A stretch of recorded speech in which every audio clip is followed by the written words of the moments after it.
Hi friends, good morning, శుభోదయం అందరికీ కూడా. ఇవాళ వీడియోలో మరో మంచి మాటతో మీ ముందుకు వచ్చేసానండి. ఆ మంచి మాట ఏంటంటే, అయ్యప్ప స్వామి భక్తులకి ఒక మంచి మాట చెప్పాలని నాకు అనిపించింది. నా మనసుకు తోచింది, నా మనసులో ఉన్న బాధని ఈ రకంగా నేను మీతో షేర్ చేసుకోవాలనిపించింది.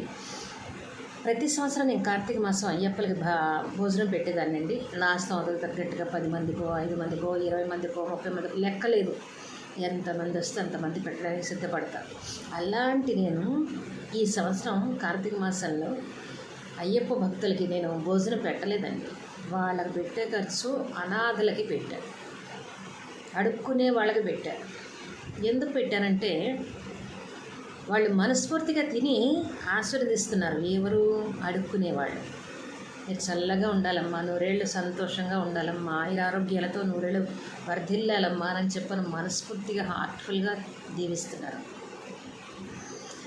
అయ్యప్ప స్వాములు కనీసం దీవించక్కర్లేదండి, కనీసం వాళ్ళు శరణఘోష ఎందుకు చెప్పట్లేదు చెప్పండి? భోజనానికి కూర్చునిపోయే ముందు తీర్థం తీసుకోవాలి, చక్కగా ఆ వేసిన పదార్థాలన్నీ వడ్డించిన తర్వాత ఆగిన తర్వాత శరణఘోష చెప్పుకొని అప్పుడు ఆ స్వామి వారిని తలుచుకొని తినాలి. అయిపోయిన తర్వాత కూడా సేమ్ అదే పద్ధతి పాటించాలి. అసలు వీళ్ళ గురువులు వీళ్ళకి ఏం నేర్పిస్తున్నారు నాకు అర్థం కావటం లేదు. అయ్యప్ప స్వామి భక్తి అంటే ఎంత పవిత్రంగా ఉండాలండి. బట్టలు వేసుకుంటే సరిపోదు, మెళ్ళో రుద్రాక్షలు వేసుకుంటే సరిపోదు. ఆ స్వామిని గుండెల్లో కొలువు ఉంచుకోవాలి, మనసు నిశ్చలంగా ఉంచుకోవాలి, కోరికలు, ఆలోచనలు ప్రతిదీ మన కంట్రోల్లో ఉంచుకోవాలి. అంత నిష్ఠగా ఎవరు చేస్తున్నారు చెప్పండి? నేను అందుకే ఈ సంవత్సరం అయ్యప్ప భక్తులు పిలిచి పెట్టలేకపోవడానికి కారణం మెయిన్ అదే. నాకు చాలా బాధ అనిపించింది.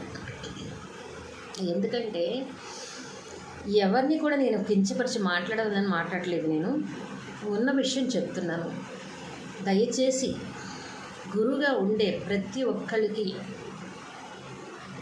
గురువు దీక్ష తీసుకుంటారు కదా, అయ్యప్ప మాలలు వేయించేవాళ్ళు గురువుల్ని అంటారు కదా, ఆ గురువులకి నేను ఒకటే మాట చెప్తాను. నేను శరణఘోష అంటే ఏంటో నేర్పించండి, నిష్ఠ నియమాలతో ఎలా ఉండాలో చెప్పండి.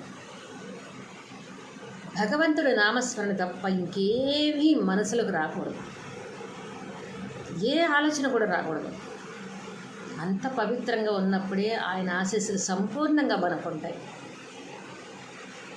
దయచేసి ఈ సంవత్సరం అసలు మరి మొక్కుబడి అసలు ఎందుకు వేసుకుంటారు నాకు అర్థం కావట్లేదు. మాలలు ఎందుకు వేసుకుంటారు నాకు అర్థం కావట్లేదు. దేనికోసం వేసుకుంటున్నారు? బాధల కోసమా, బాధ్యతల కోసమా, ఏమిటి అసలు నాకేమీ అర్థం కావట్లేదు. దయచేసి ఈ వీడియో కనుక నచ్చినట్లయితే 10 మందికి షేర్ చేయండి.